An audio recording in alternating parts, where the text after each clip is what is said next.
Serial Anupama में जिस वक्त का सबको इंतजार था, आखिरकार वो वक्त आ ही गया। कोठारीज लेकर आ गए हैं प्रेम का रिश्ता अनुपमा के घर। पराग कोठारी ने अनुपमा से हाथ जोड़कर माफी मांगी और इसी के साथ उसकी दादी भी कह रही कि पिछली बातों को भूलकर आगे नई शुरुआत करते हैं। जी हाँ, सीरियल अनुपमा में आपको कुछ ऐसा ही देखने को मिलने वाला है। जब अनुपमा को प्रेम की सारी सच्चाई पता चलती है तो अनुपमा जोरदार थप्पड़ लगाती है प्रेम को, जिसके बाद उसे घर से भी निकाल देती है। गुस्से में प्रेम पहुंच जाता है कोठारीज के घर और करता है बहुत सारी बहस, जिसके बाद न जाने क्या सोचते हैं कोठारीज और पहुंच जाते हैं अनुपमा के घर और उसके बाद अनुपमा से हाथ जोड़कर माफी मांगते हुए नजर आते हैं। पराग कोठारी बार बार अनुपमा से माफी मांगता है और प्रेम की दादी भी बार बार माफी मांगती हैं और पराग कोठारी यहाँ कहता हुआ नजर आता है कि उसे माफ कर दे, लेकिन अनुपमा ये कहती हुई नजर आएगी आपको कि किसी एक गलती की माफी मिलती है, लेकिन आप लोगों ने तो इतनी सारी गलतियां की हैं और आप लोगों की गलतियों का कारण सिर्फ और सिर्फ आपका पैसा और आपका घमंड है। अनुपमा फिर से उनको बहुत सारा ज्ञान देने लगते हैं। फिलहाल यहाँ पे उसकी दादी ये कहती हुई नजर आती है कि पुरानी बातों को छोड़ के हम नई शुरुआत करते हैं और हम यहाँ पे राही के लिए हाथ मांगने आए हैं। अपने बेटे की शादी हम राही से करना चाह रहे हैं और ये सारी चीजें सुनकर अनुपमा काफी ज्यादा शॉक्ड होती है। इसी के साथ राही भी काफी ज्यादा शॉक्ड होती है, क्योंकि अभी तक जो लोग अनुपमा और राही से इतनी नफरत कर रहे थे, इतनी स्टैंडर्ड की बात कर रहे थे, पैसों की बात कर रहे थे, अचानक से वो राही को अपने घर की बहू बनाने के लिए कैसे तैयार हो गए। इस वजह से वो दोनों काफी ज्यादा शॉक्ड हैं और अनुपमा भी यही सोच रही है, मुझे ऐसा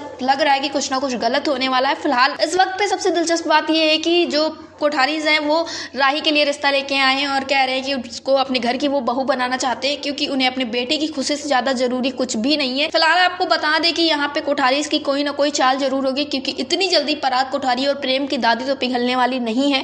और फिर जब वो अपने बेटे को घर से निकाल सकते हैं, अपने बेटे को घर लाने के लिए कोई इनिशिएटिव नहीं लेते हैं, तो वहाँ पे वो एक छोटे परिवार से अपने बेटे की शादी कैसे कर सकते हैं। यही सारी तमाम तरह की बातें चल रही है। फिलहाल आपको बता दें, इस वजह से प्रेम तो काफी ज्यादा खुश नजर आ रहा है और प्रेम की वजह से ही सभी लोग उससे माफी मांगने आए हैं। अनुपमा से बार बार माफी मांग रहे हैं। अब देखना ये होगा कि अनुपमा इन सारी चीजों के बाद क्या डिसीजन लेती है, क्या राही और प्रेम की शादी करवाएगी या फिर ये रास्ता टूट जाएगा। फिलहाल तो कोठारी तो अब इस रास्ते के लिए मान गए, लेकिन अब अनुपमा भी कुछ बड़ा करने वाली है। अब देखना ये होगा कि अनुपमा क्या कदम उठाती है, क्या प्रेम और राही की एक अच्छी जिंदगी यहाँ से शुरू हो पाएगी या फिर प्रेम और राही की शादी के बाद कोठारीज करेंगे राही को परेशान। ये सारी चीजें देखना काफी ज्यादा दिलचस्प होने वाला है। सीरियल अनुपमा से जुड़े ऐसे लेटेस्ट अपडेट के लिए हमारे चैनल को सब्सक्राइब करें, वीडियो को लाइक करें और शेयर करें।